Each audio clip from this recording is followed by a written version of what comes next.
Hello friends, welcome to my channel. You can search my all educational videos by typing Pravinesh Publication on YouTube. If you have any doubt or any query, then you can WhatsApp me on my number, that is 9016487991. Watch my all the videos till end so you can understand the concept, and then after read the topic. If you like my videos, then please press the subscribe button as well as press the bell icon so you can get all the updates. Today I am explaining standard 10 science chapter number 2, that is acid, base and salt, part 2. In this one we understand some property of the acids and bases. Here the first, how do acids and base react with metal? Friends, acid plus metal, we know the examples of acid. Here I have taken hydrochloric acid and sulfuric acid. Metal examples are sodium and zinc. When acid and metal react with each other, they form salt and hydrogen gas. Here salt is formed in first equation, HCl plus Na. Here you can see that Na is a metal part, and in hydrochloric acid the negative is Cl. So Cl and Na react with each other and they form NaCl, and this H is liberated as a hydrogen gas. Here I have not balanced, that you can balance later on.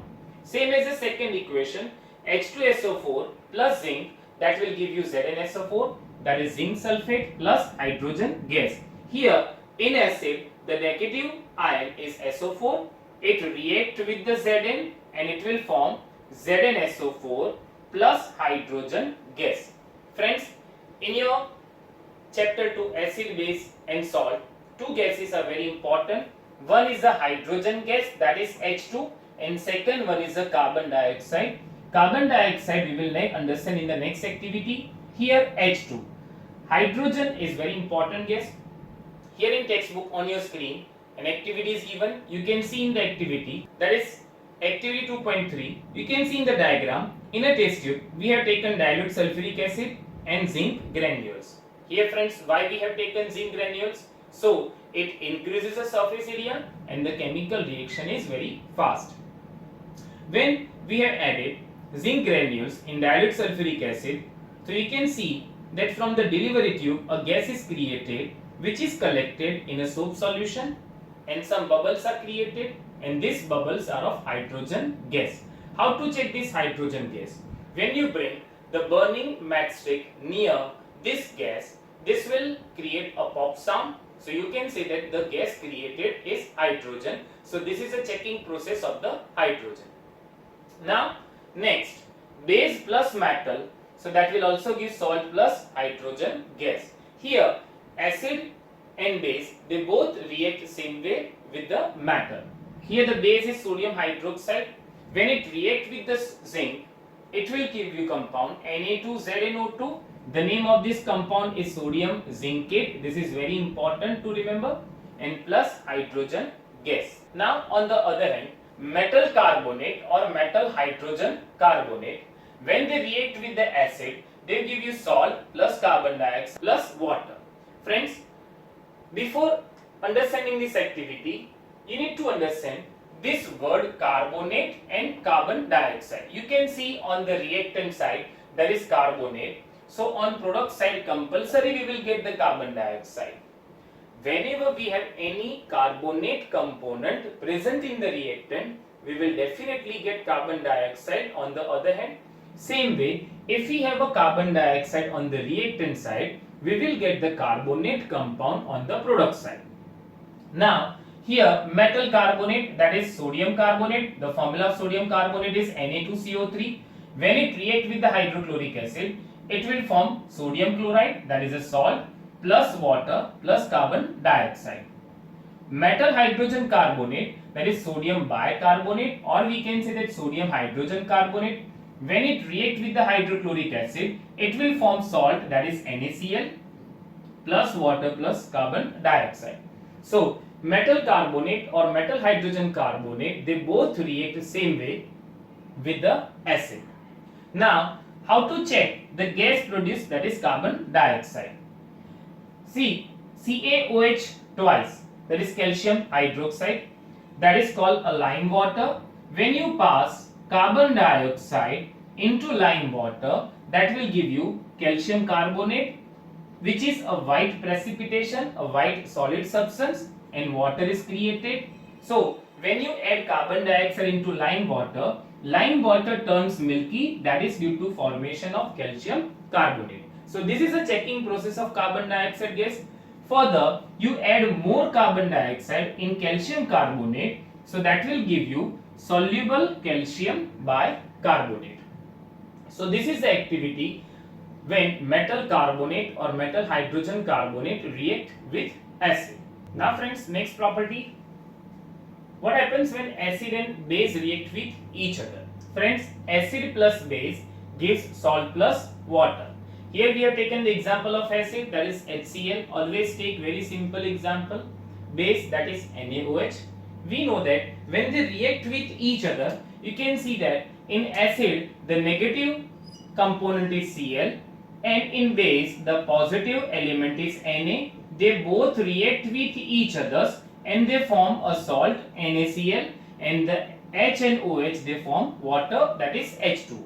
Same as in H2SO4, that is an acid sulfuric acid, when it react with the calcium hydroxide, which is a base, so SO4 is a negative component in acid, and in base the positive element is Ca. They both react with each other and they form calcium sulfate, that is CaSO4 plus water. So here friends, when acid and base react with each other, they form salt and water, which is also known as neutralization reaction. Friends, here nature of salt, is it neutral? No, it is not neutral. It may be acidic, it may be basic, or may be neutral. That we will understand in the later section of this chapter. Next is metal oxide plus acid. Here we have taken example of metal oxide is Na2O and acid is HCl.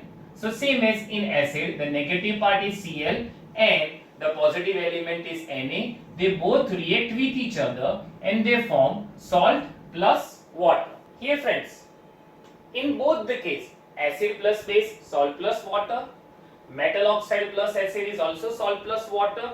So we can say that metal oxides are behaving as a base in this reaction. So this is metal oxide. Always you need to remember that the nature of metal oxides are always basic. So again base plus acid, so that will give you salt plus water.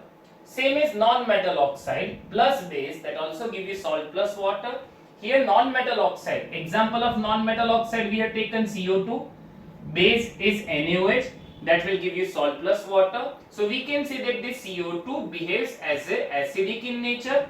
So non-metal oxides are always acidic. Another example, carbon dioxide plus CaOH twice gives us CaCO3, that is calcium carbonate plus water. Friends, I told you, if you have carbon dioxide in reaction, that is in the reactant side, definitely you will get the carbonate compound on the product side. So these are two activity which is very important. What is again important? Metal oxides are basic in nature. All metal oxides are basic in nature, and all non-metallic oxides are acidic in nature. Friends, now next activity. What do all acids and all bases have in common? We know that all acids they have a H plus in common, and all base they have a OH minus 1 in common. Let us understand this activity from the textbook. Now from textbook, in section 2.1, we have seen that all acids have a similar chemical properties. What leads to this similarity in properties?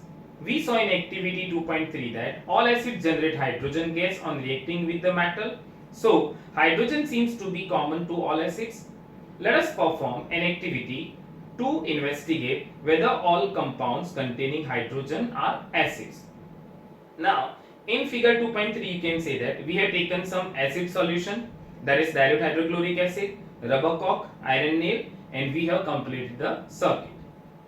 Activity 2.8, take solution of glucose, alcohol, hydrochloric acid, sulfuric acid, etc. Fix two nails on a cork and place the cork in a 100 ml beaker. Connect the nails to the two terminals of a 6 volt battery through a bulb and a switch as shown in figure 2.3. Now pour some dilute hydrochloric acid in the beaker and switch on the current. Repeat with the dilute sulfuric acid. What do you observe? Repeat the experiment separately with glucose and alcohol solution.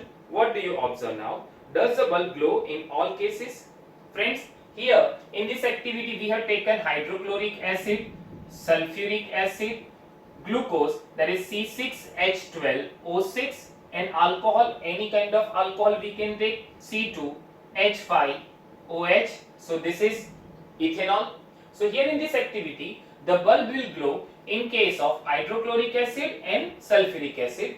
Why? Because when we put hydrochloric acid into water, if we take the water solution, so they will convert into H plus Cl minus, H2SO4, so that will convert into 2H plus SO4 2 minus. So here in both the case, in case 1 and case 2, bulb will glow because they behave as an electrolyte. What is the electrolyte? The electricity pass through the solution. Why? Because they convert into its ion.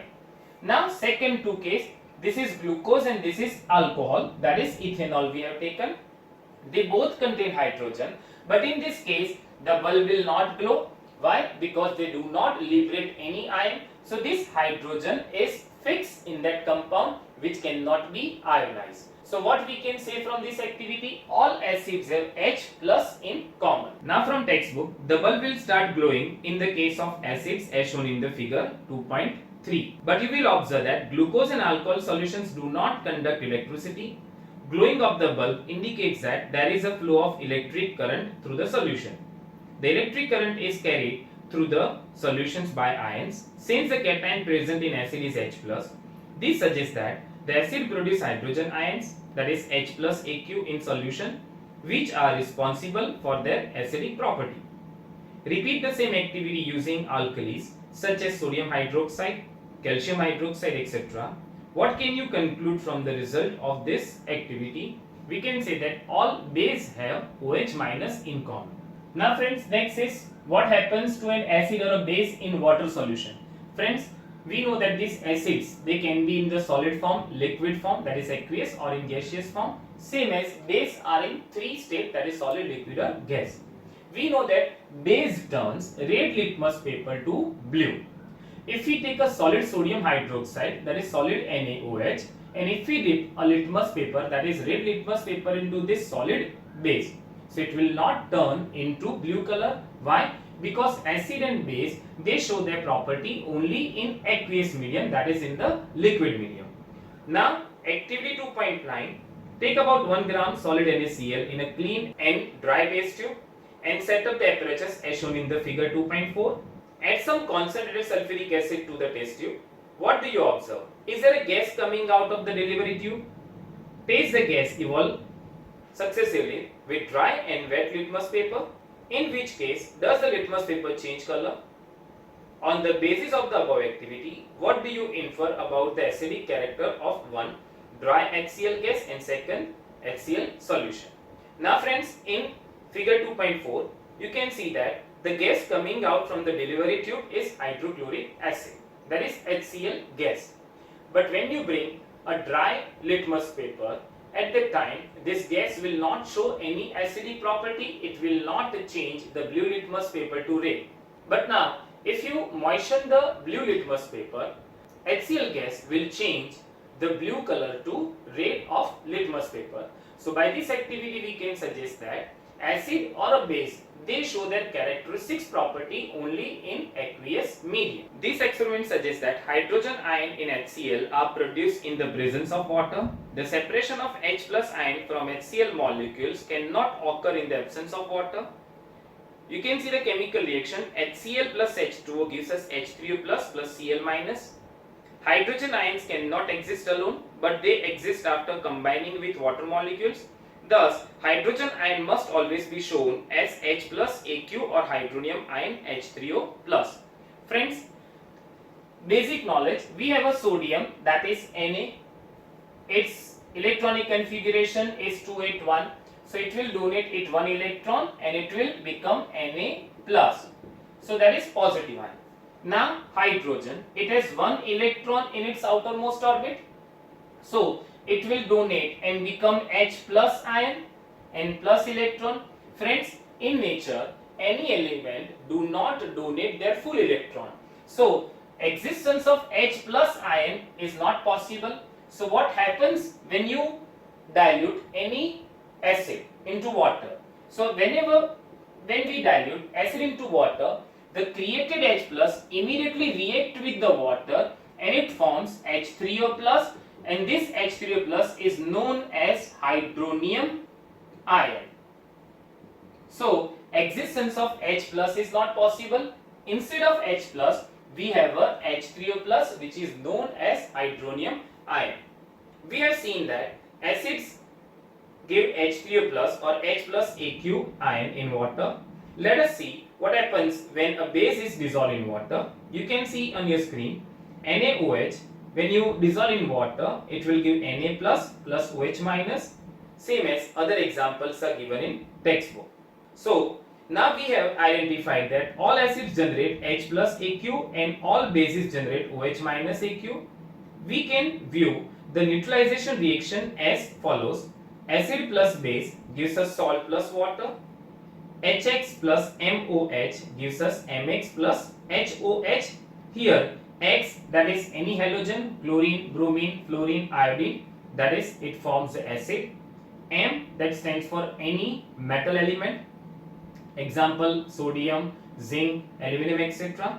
They form MX, which is a salt, and HOH is water.